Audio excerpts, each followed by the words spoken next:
You lock it up. Lock it up. Lock it up. Hit the guys up on the Riverwind Casino call-in line at 405-329-9000 or text the show on the Knippelmeyer Chevrolet text line at 405-651-3439. Do it! Just do it! Now, with Locked In, here's Parker Thune and Grayson Singleton. Okay, hand up. I need counsel. I know, as do we all, that there are many of you out there listening that interact every day via the Knippelmeyer Chevrolet text line that are far smarter, far older, far wiser than me. Here is my current predicament, Grayson Singleton. I have a weed problem. Not that type of weed. I figured. We're not talking cannabis here. I am, of course, a new homeowner. My backyard is in direct sunlight all day. It's up on a hill, not a lot of trees, so direct sunlight all day. And my lawn is still dormant, but weeds are proliferating. Apparently, weeds do not care about the fact that it's been 30 degrees on and off for the last month in the state of Oklahoma. Hence why they're weeds. Yes, yes. And so these weeds are growing in number. They are growing in size. And I cannot get rid of them. I can always pick them, sure, which I'm probably going to have to do at this rate. But I'm just curious because I went and got a granular weed killer, and then I went and got a spray weed killer, and I have hit every single weed in the lawn with both of these things to no distinguishable effect so far. What am I doing wrong? Are these super weeds? Is this like, did you ever watch VeggieTales growing up? Were you that much of a PK? Of course I watch VeggieTales. That's what's man. up, man. I was raised on VeggieTales. Hell yeah. Like the rumor weed, Uh-huh. where you can't get rid of it unless you go to the roots. Yep. Talk to me now. Eric for more. There you go. Look at that. I got you, Parker. Best kept lawns, my business. You need a pre-emergent. Kyle from Sallisaw, get you a hoe. I might need a hoe with how big some of these weeds are. Pause. Oh, Eric for more. I'm going to hit you up. In the break, I'll shoot you a text. How about that? But Sooner Soldier says, put out a weed and feed by Scouts. Yeah, I did that. Jeremy from Memphis says, you have to use a pre-emergent weed preventer. 405 listener says, lawn technician of over 17 years. Weeds may take 10 to 14 days to die out after spraying them this time of year. Okay, thank you. Okay, maybe I just haven't waited long enough. You can tell you and I have lived in apartments way too long. I have lived in an apartment way too long, man. Way longer than I ever wanted to live in an apartment, but such is life. When you're a broke college kid, for one thing, and then when you get out of college, you're working in an industry that, let's just say, it doesn't create generational wealth. It doesn't create the richest human beings. At least not right off the bat. In the workforce. Certainly not right off the bat. Brian in Bixby says, Parker, hire a lawn service. You will spend 4 times as much treating it yourself. Well, yeah, I guess I'm hiring Eric for more. I guess we already got that figured out. So, boom, there you go. We got that problem solved very quickly off the bat here. So thanks to all of you that shared your expertise. This hour of the program here on the Ref Sports Radio Network brought to you by Dorsey Jones Buick GMC out in El Reno. Great sales environment out there, super friendly, helpful staff. Half-price oil changes on Saturdays, if that moves the needle for you. I know it does for me. And so much more. So many reasons to head out to El Reno and do business with the folks at Dorsey Jones Buick GMC. OU Women's Hoops is on in both of these TVs here in the studio. I haven't watched Women's Hoops in a minute, man. This is how you know I don't pay close enough attention to women's hoops, and I probably should because Jenny has a great team, but I didn't realize that they had moved the names below the numbers on the jersey. Have they done that for every single team in women's hoops? I don't know, but Oklahoma has done it, which did not used to be the case. Right. When I was in school, that was not the case. Yeah, I know South Carolina has it like that. I don't think that's universal because I don't think UConn's are like that. Jeremy from Memphis says, ask Grayson if he's going to homeschool basketball nationals next week. You going to homeschool basketball nationals next week? No, but my sister is. Look at that. 1 degree of separation, Jeremy. That's all it is. Have I said on this program that I was homeschooled? Yes. Okay, I Yes, didn't. you I said didn't. that. Okay, I didn't remember if I had or not. Yes, we've had this conversation. Okay. It was a very early conversation that we had when we started doing this show together. That makes sense because I did not remember that. That scared the living hell out of me. I was like, how did you know that? Oh, God. Gunny, with regard to the weed conversation, said, smoke that crap or call me. Trust me, Gunny, if I ever run it across any of the cannabis variety, any weed of the cannabis persuasion, you will be my first call. Could you imagine if you just had some marijuana just pop up on your land? I'd be like, hold up, what was going on here? What is the history of this land? A 405 listener says, are the weeds bright green? Or have you noticed them turning black and scalping your yard? Wait.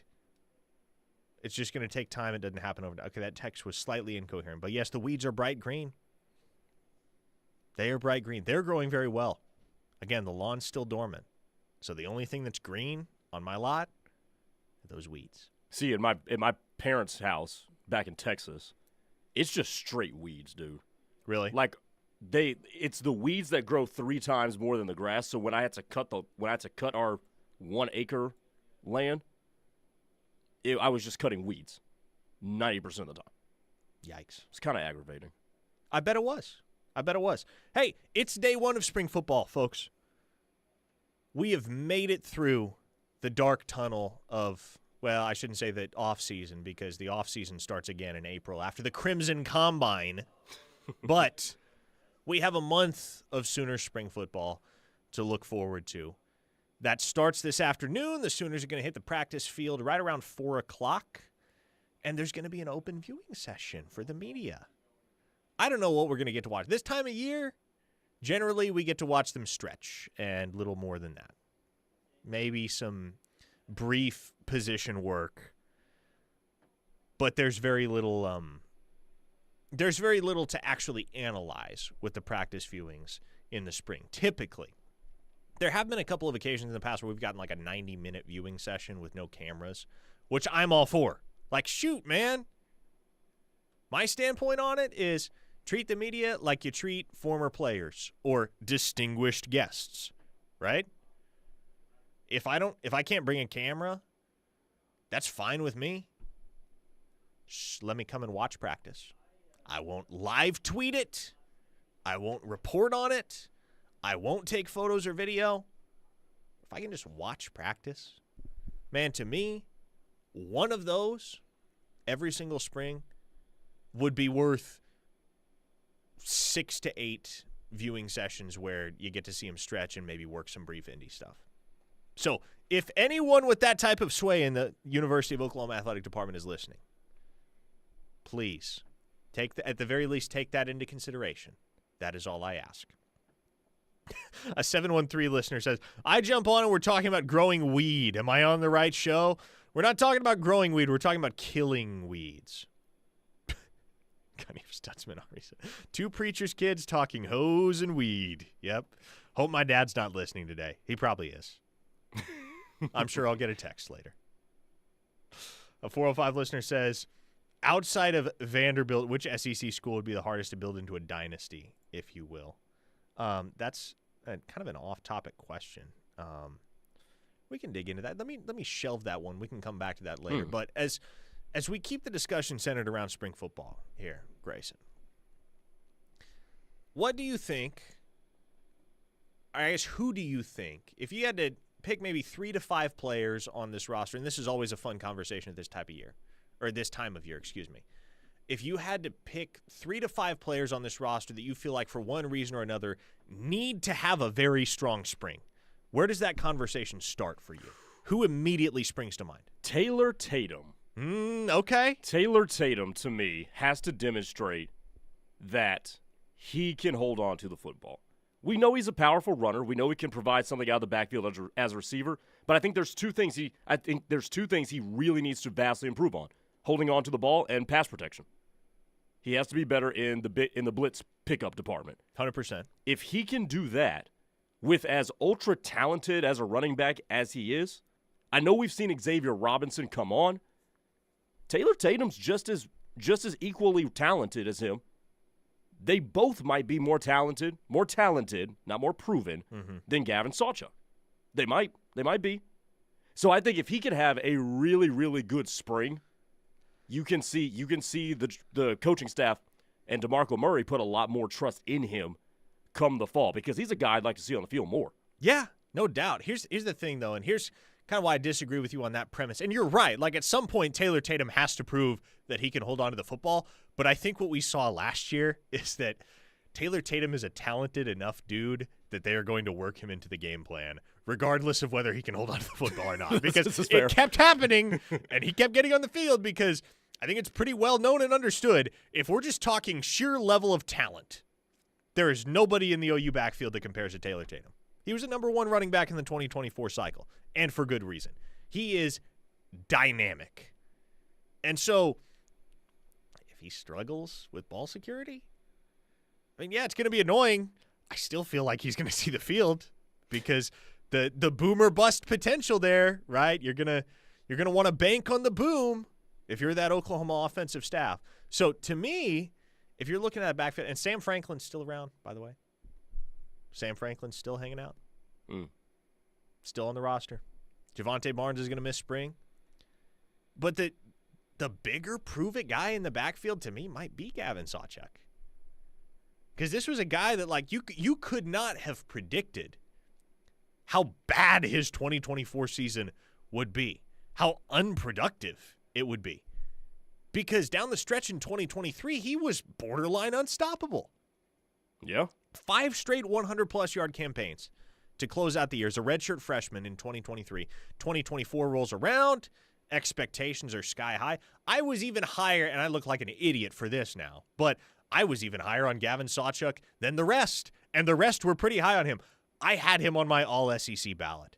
I was fully convinced this dude was going to explode. It was all going to come together.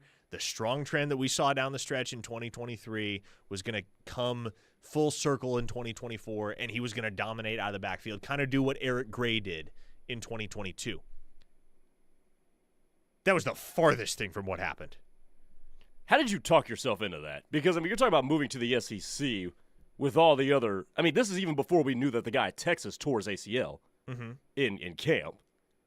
Interesting how you talked yourself into that.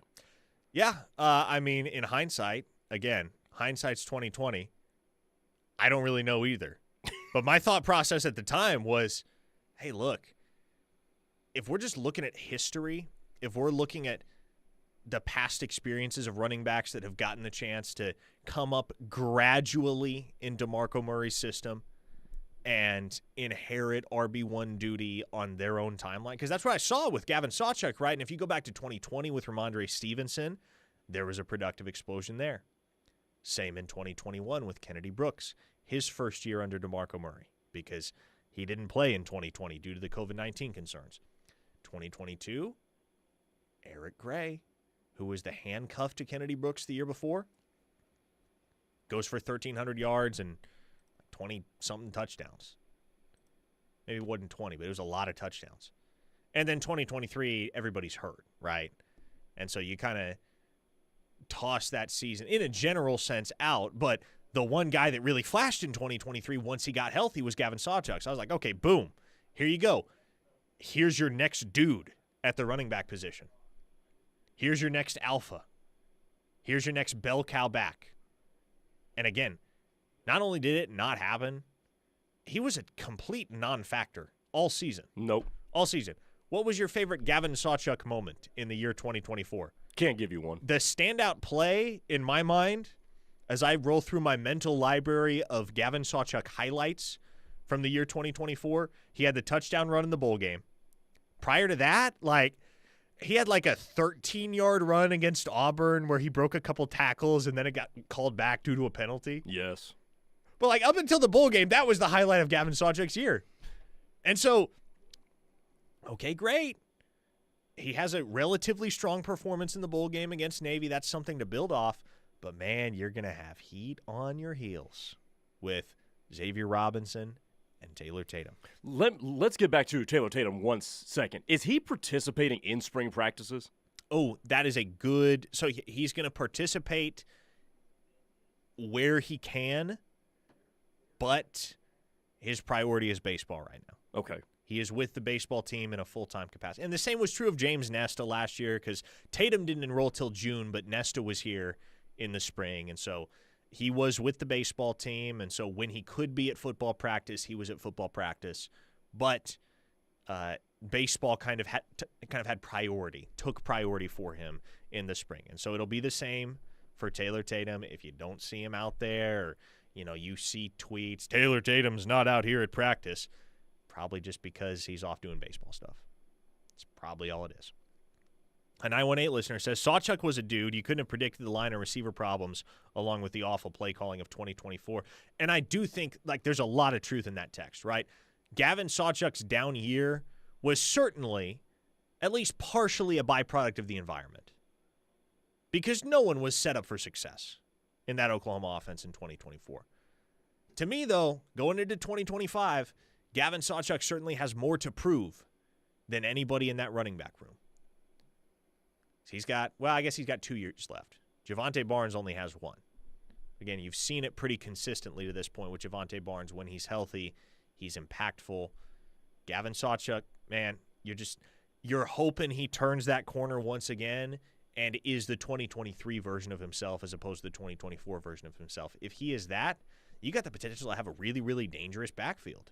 When you combine his skills with those of Barnes and Robinson and Tatum, I guess the only lingering question is, how does DeMarco Murray manage the room with all of those guys in the picture? Because if there's been one criticism of DeMarco, Grayson, it's been that he doesn't balance things very well when he has 3, 4, even 5 backs that all warrant a share of the carries. And to the point of there were things outside of Gavin Sawchuk's control that affected his season in 2024. DeMarco Murray shares some culpability in that too. Certainly.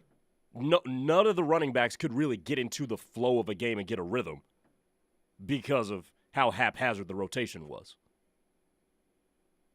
Haphazard is a great word to describe the rotation. It's the perfect word, I think, because that's exactly what it was all of 2024. Not a whole lot of rhyme or reason to it, but was there much rhyme or reason to anything offensively for Oklahoma last fall? No, not really. Nope. Okay. We're overdue for an opening timeout here on Locked In. Parker Thune, Grayson, Singleton here with you on the Ref, the home of Sooner fans. Keep firing away on the Knippelmeyer Chevrolet text line at 405-651-3439. More OU spring football and crootin talk on the other side. Keep it here. Bleed Crimson? Love great Sooner talk? Join the Ref Army by downloading our free app. Toby and TJ, Plank and Josh, Steelman and Thune, and Teddy and Tyler. We have the Sooner experts. The Ref is home to Sooner fans worldwide. Hi, this is Jack Kiker with Knippelmeyer Chevrolet, located in Blanchard, America. My grandfather, Larry Knippelmeyer, tells me everybody deserves to save money, so say goodbye to those pushy big-time dealers with all those add-ons like paint protectors, nitrogen tires, and everything else that they could possibly think of. Then come down to Knippelmeyer Chevrolet, just 15 minutes from OKC or Norman. At Knippelmeyer, we will save you money and make sure you get a good buy from a family-owned dealership that has treated customers like family for over 65 years. Chevrolet, together let's drive. It's your lucky day every day here at Riverwind Casino. With nearly 3,000 of your favorite games. Plus the best rewards program in the Metro. Use your wild card to win big in our $80,000 Golden Clovers giveaway. Party like a VIP in a private lounge at the Showplace Theater. We've got the best of the best. And we'll see you at Riverwind.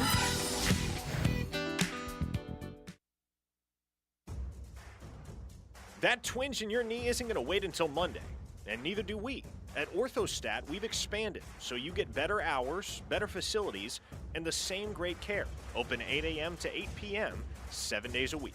Whether it's sprains, strains, fractures, or joint pain, from knuckles to knees and every joint in between, our same-day, affordable care gets you back to life faster. Visit ouchorthostat.com to learn more. I'm Gina Mitchell of Mitchell's Jewelry. Our showroom is home to classic favorites like diamond earrings and pearl strands, plus cool watches from Michelle and Shinola, and cases full of the latest trends. We are known for our engagement rings and love giving our customers every option, straight from our cases or in their very own custom design, with natural diamonds, lab-grown diamonds, or colored gemstones. Shop with us in-store or shop our website or Instagram. Mitchell's Jewelry in the heart of Norman at 2201 West Main Street. Does your banker know your business, the challenges you face, and what makes you unique? At Armstrong Bank, we're dedicated to understanding your business and working alongside you. A true partnership is more than financial transactions. It's support, trust, and attention. This is how we make businesses stronger. Armstrong Bank. Strength runs in our family. Contact our knowledgeable bankers to open your business account. Member FDIC. I thought mixing bleach with my floor cleaner would take the stain out. When my youngest ate the dog's medicine, that was a new one. I was trying to protect my garden, but I accidentally sprayed myself with pesticide. So I called 1-800-222-1222, the poison helpline. A poison expert helped me figure out what to do next. I was connected to someone who spoke Spanish. They answered my questions. It was free. It was confidential. It was real help in real time. Keep the poison experts in your pocket. 1-800-222-1222. Children who've experienced abuse or neglect face a frightening, profound unknown. Courtrooms, foster care, new schools. No child should face these alone. Trained and supported court-appointed special advocates or CASA volunteers advocate in court on behalf of these children. They stay with each child until the case is closed and the child is in a safe, permanent home. Volunteers make a life-changing difference, but more children need our help. Lend your voice and change a child's story today. Learn how you can help right here in your community. Visit southcentralcasa.org. Stand Up to Cancer asked leading cancer researchers to speak about why they do their work. Two words come to mind for me. One is responsibility, the other is purpose. It's just so inspiring to do research that impacts human lives. Stand Up to Cancer has been a critical partner in advancing research for cancer. Cancer research saves lives. So please, help us fight in this battle against cancer. Be a part of the team that ends cancer at standuptocancer.org.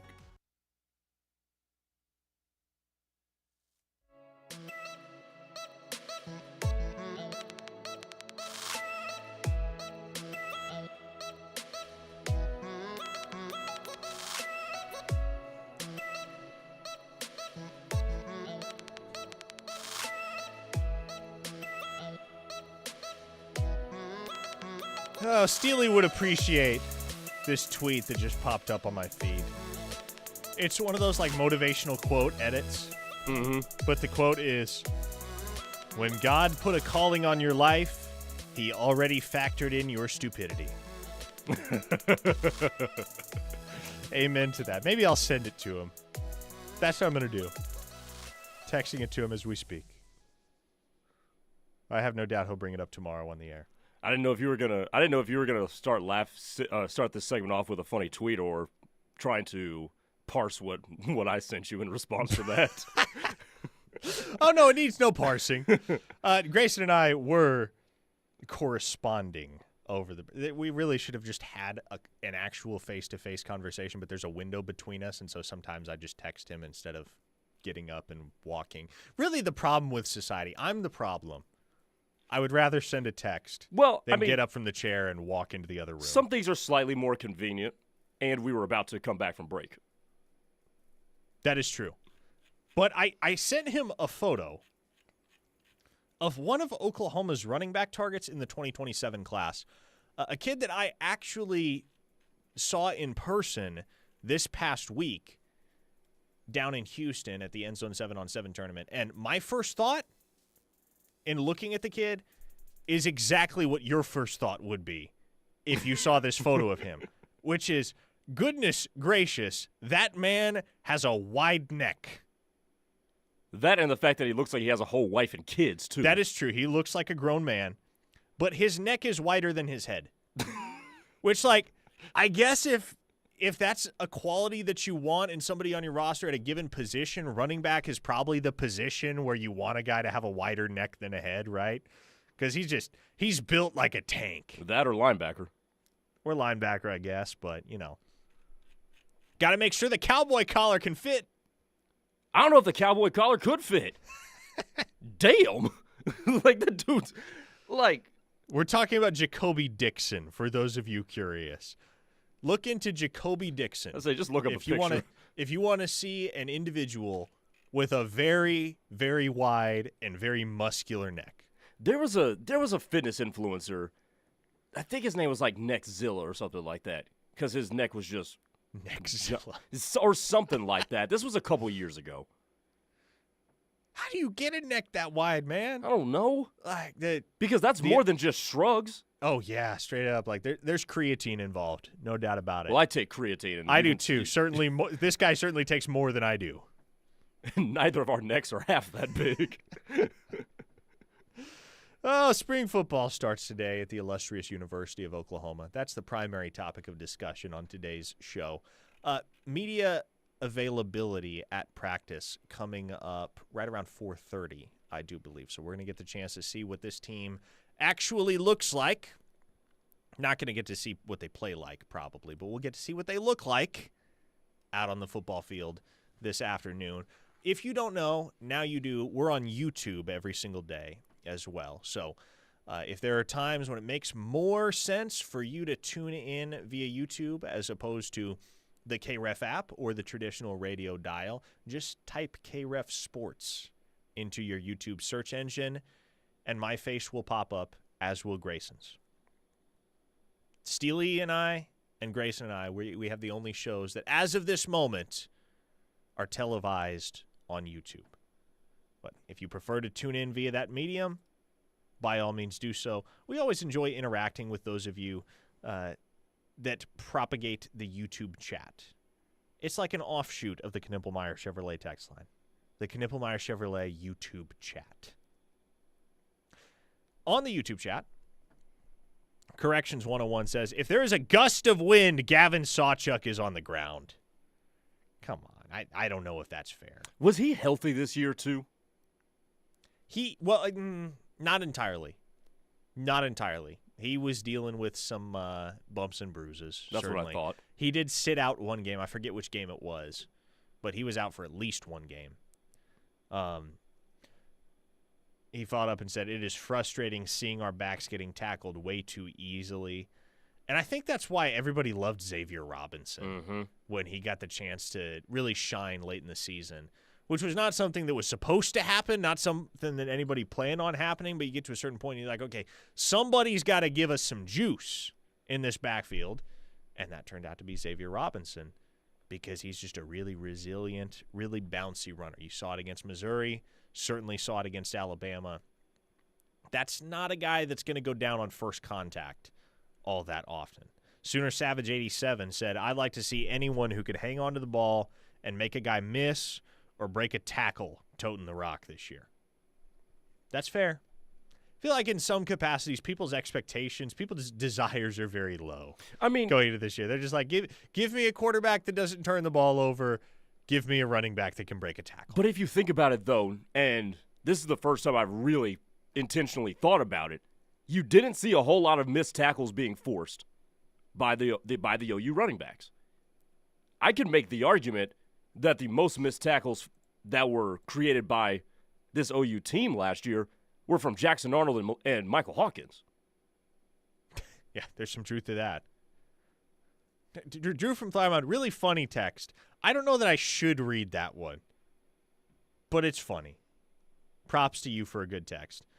Kyle from Salisaw says, Sawchuk should fit perfectly in Arbuckle's offense. He'll get back on track this year. And I think that's true. I think Tatum is the other guy, right, that you look at as based on what Ben Arbuckle likes to do, his tendencies as a play caller.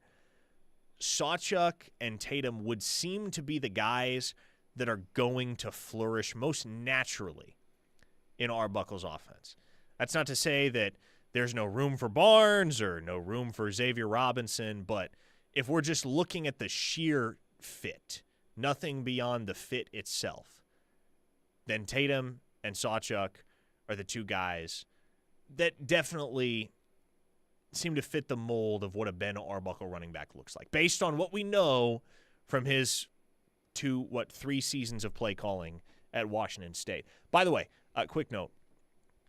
The Sooner ladies have wrapped up a victory over Georgia in the SEC women's basketball tournament out in Greenville, South Carolina. 70-52, the final. Jenny and the gals moved to 24-6 on the season. They will be advancing to the third round of the SEC tournament. They came out kind of flat today, too. Did they? Came out a little bit flat, but ultimately took care of business against an inferior opponent. So, veteran teams just find a way to win, even when you come out flat some days. Let me ask you this, because there's a 405 listener that says Xavier Robinson is going to be RB1 next year, mark it down. If you had to put money on who leads Oklahoma in rushing in 2025, who's your money going on? For one, that's not what I'm putting my money on. That just doesn't seem wise. Yeah, but you have to. You walk into the casino, there's only one bet on the board. Who leads Oklahoma in rushing? You have a $100 bill in your pocket, who you putting it on? Reluctantly, Xavier Robinson. Okay. I'll accept it. I want to say Gavin Sawchuk. I want to, especially with the realization that he is most naturally going to fit in a Ben Arbuckle scheme. I feel like, though, John Mateer's legs throw you off from what would be conventional wisdom. Ooh, so are you saying there's a case to be made for the quarterback? No. Oh, okay. No. What I'm saying is he's going to cut into what would be somebody else's. Certainly. And I feel like there's a world in which that somebody else could potentially be Gavin Sawchuk. So, probably thinking about this a lot harder than I should. But I would reluctantly go with Xavier Robinson. It's a good point that you bring up because John Mateer is going to run a lot. Yes, if Ben Arbuckle's offense at Oklahoma resembles his offense at Washington State, John Mateer is going to run a lot. He led Washington State in rushing last year by a pretty wide margin, if I recall correctly. A 618 listener, that is the state of Illinois, asks, in the bowl game, why was X not seeing more snaps? I feel like he didn't get rewarded for his performance against Bama. He wasn't playing more snaps because he wasn't 100%. He got banged up in bowl prep, still was active for the game, but was not 100%. So there was a limitation placed upon how much action he got in the bowl game. That's why Sam Franklin got out there and dropped 2 passes and then immediately went right back to the bench where he remained for the rest of the afternoon. Krabby Sooner on the text line. Mateer will lead in rushing. I think he'll be a factor.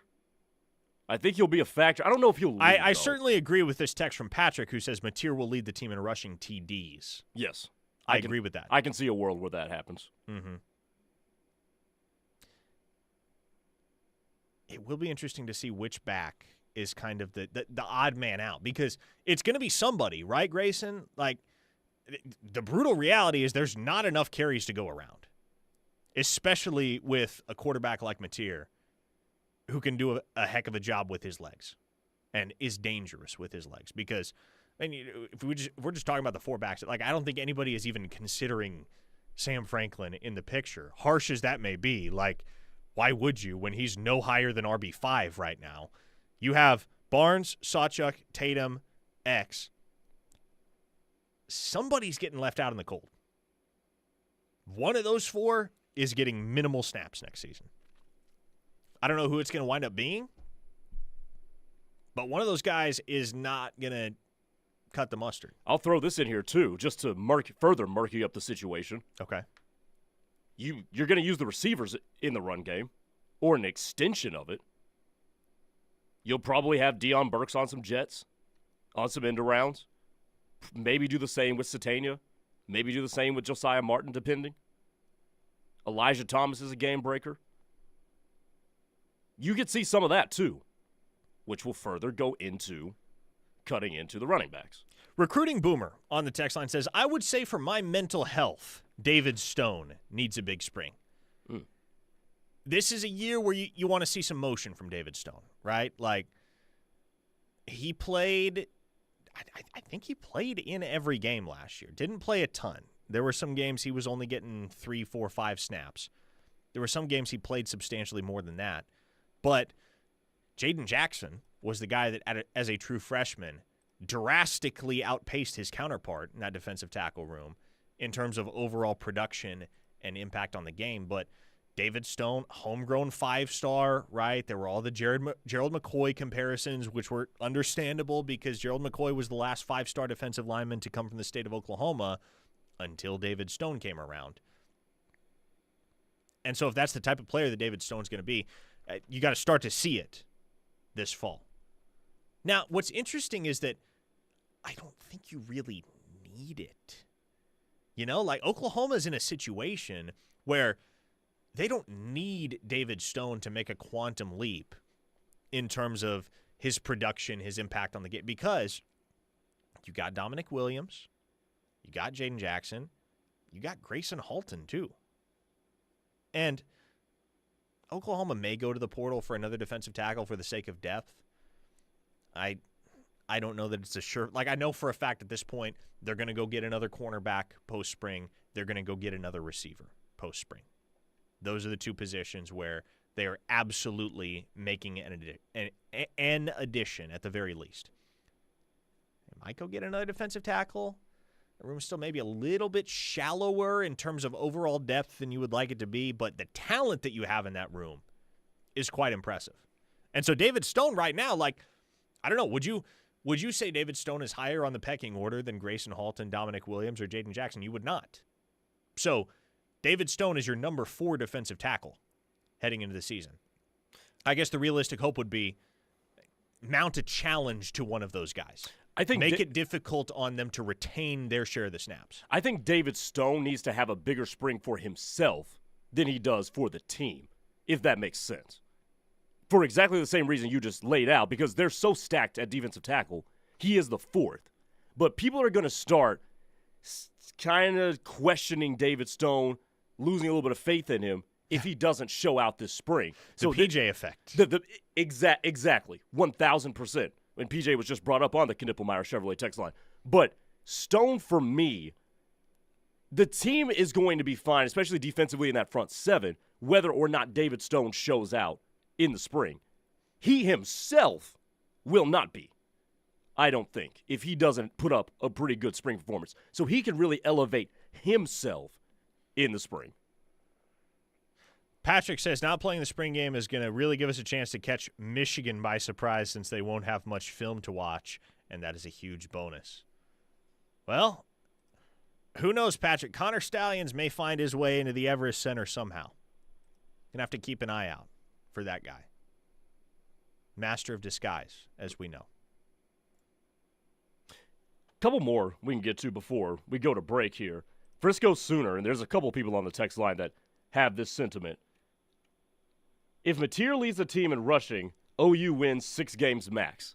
I've seen 6 games. I've seen 7 games on the text line. So people think if John Mateer, and I agree with this too, rushing touchdowns, that means he's being, great in the red zone. If he's leading the team in rushing yards, I do think there's a problem there. Because that means one of two things.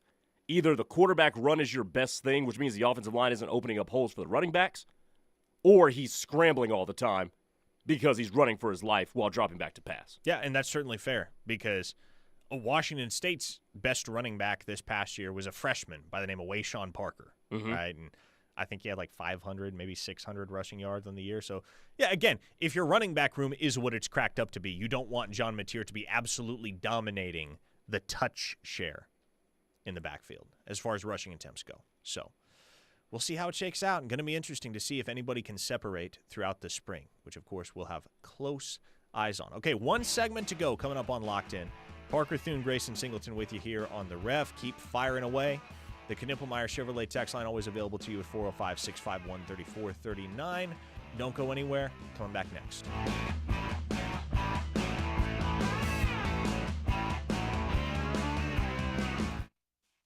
Fowler Automotive is proud to be a part of your community, where our passion and values lie far beyond the showroom. We believe that families, sports, art, and culture are at the heart of every thriving community, and it's important to us that we help build the communities that our dealerships call home. Stop by any of our 6 Oklahoma dealerships to see the Fowler standard hard at work. We pride ourselves on being friendly, helpful, honest, and fair. This is what drives us every day. Fowler Automotive, a proud partner of OU Athletics.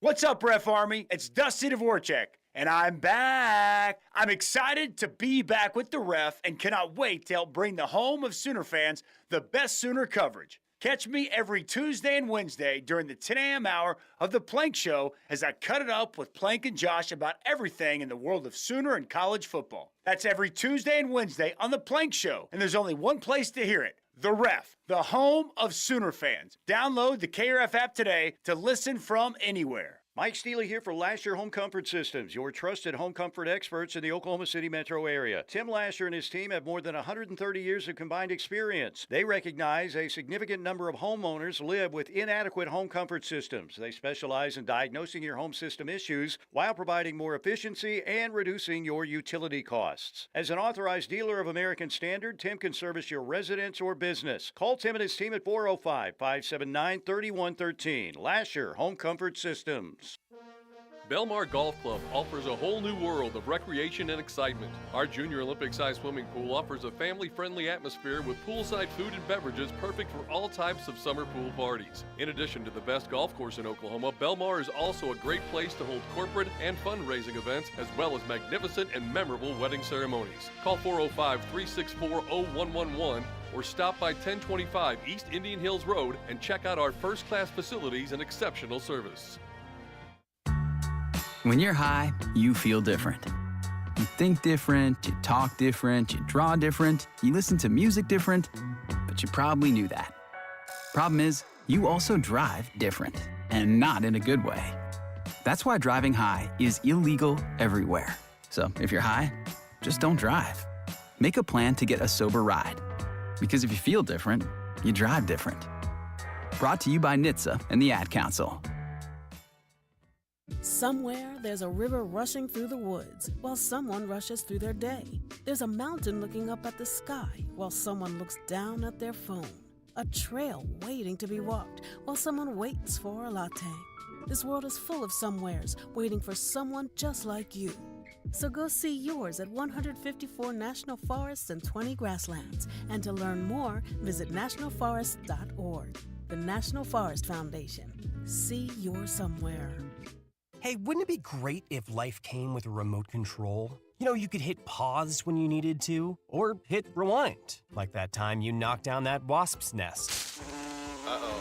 Well, life doesn't always give you time to change the outcome, but prediabetes does. With early diagnosis and a few healthy changes, you can stop prediabetes before it leads to type 2 diabetes. To learn your risk, take the 1-minute test today at doihaveprediabetes.org. Brought to you by the Ad Council and its prediabetes awareness partners.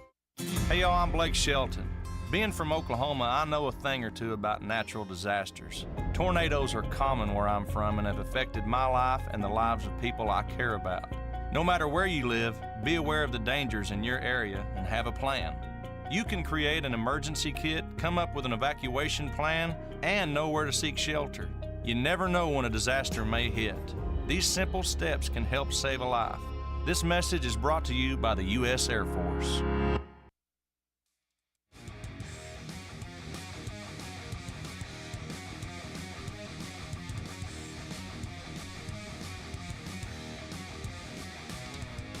How about a little trivia to start off our last segment? You down for a little trivia, Grayson? Always. You down to test your mind, your college football mind? Let's do it. Specifically. I saw this graphic on my Twitter feed earlier today. Thought it would be interesting to bring up.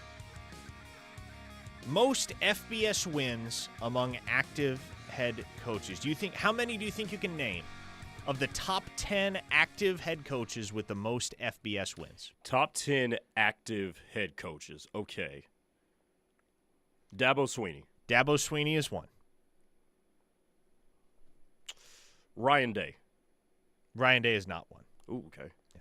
You got to consider, like, he's only been coaching at Ohio State for right. like 6 years. No, that's right. Kirk Ferentz. Kirk Ferentz, he is number 1, as a matter of fact. 204 active wins for our man Kirk Ferentz at Iowa. Where's Dabo? Dabo is at number 3. Ooh. So there is 1 in between Kirk Ferentz and Dabo Swinney. Mike Gundy. Mike Gundy is number 4. Okay.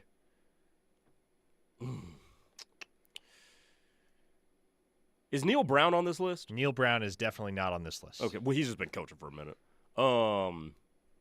Does Dan Mullen? No, he is an active head coach. He's not on the list. That's why I thought about it. Yeah. James Franklin. James Franklin is down there at number 10, so barely makes the podium. Really? But yes. 4 down. Number 2, you're going to kick yourself. Is it the guy? The guy at Kansas State? Is he on this list? No, Chris Kleiman. No. Okay.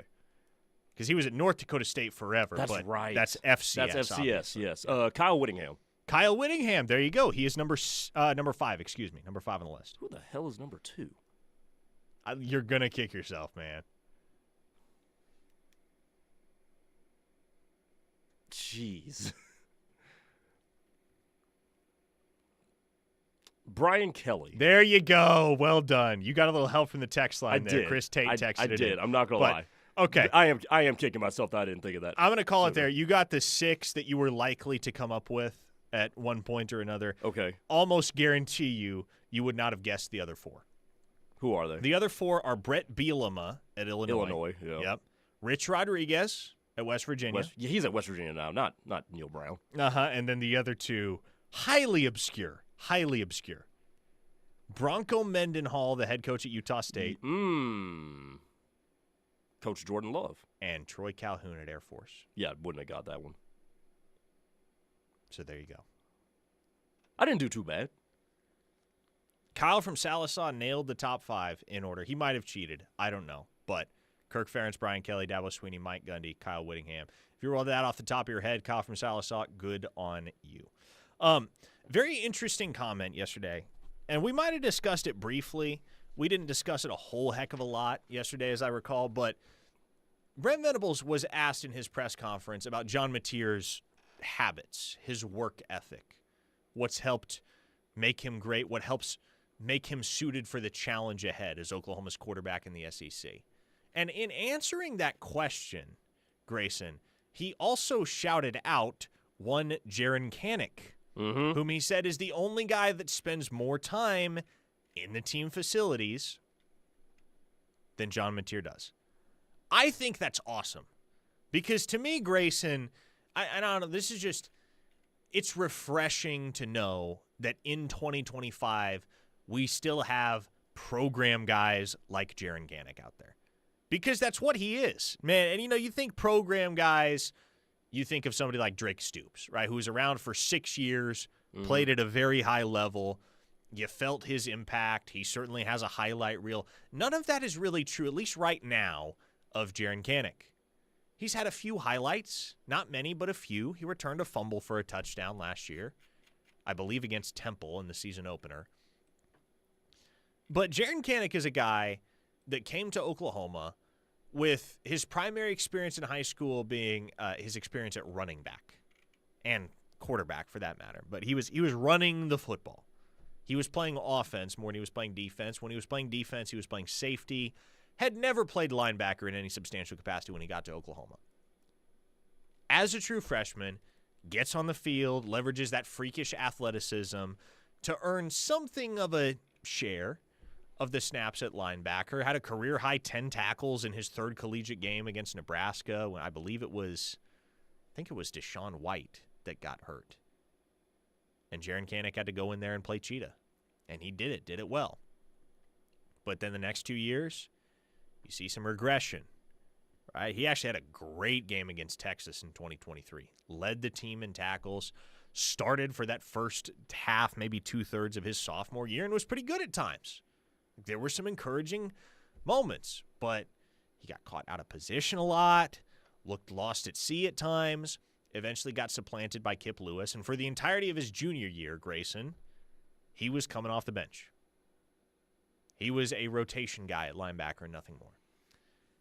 It would have been completely justifiable And nobody would have faulted him. Nobody would have had hard feelings, I don't think, if Jiren Kanak, after sitting the bench for much of his junior year at the linebacker position, had just said, you know what? I'm going to go somewhere else. I'm going to go back home to Kansas State. And I'm going to play linebacker there for a year. See if I can get myself ready to make a splash at pro day, maybe earn an undrafted free agent spot, or maybe even hear my name called late in day 3 on draft day as a linebacker just because of the athleticism. Instead, Jiren Kanak decided to not only to stay at the University of Oklahoma, Grayson, not only to change positions, but to change sides of the football and play another position that he has never played in his life. Jiren Kanak is not a tight end by trade. Jiren Kanak is certainly very well suited for the position, being 6'2", 230, and fast and athletic as heck. But this is brand new territory for him.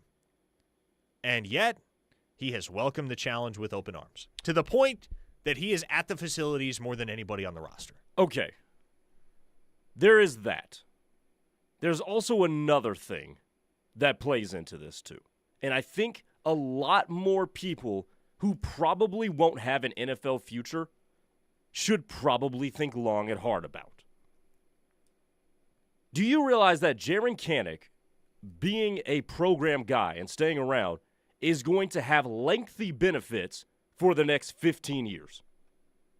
Jiren Kanak may never have to buy a car in Norman ever again. That's pretty true. We've heard these stories of guys that never went to the NFL, or if they did, had a brief stint in the league, but they always hung around the town where they were legends in college, and they don't got to buy a drink, they don't got to buy a car. Maybe some dealership hires them as a spokesperson or something, and they have benefits out the wazoo for life.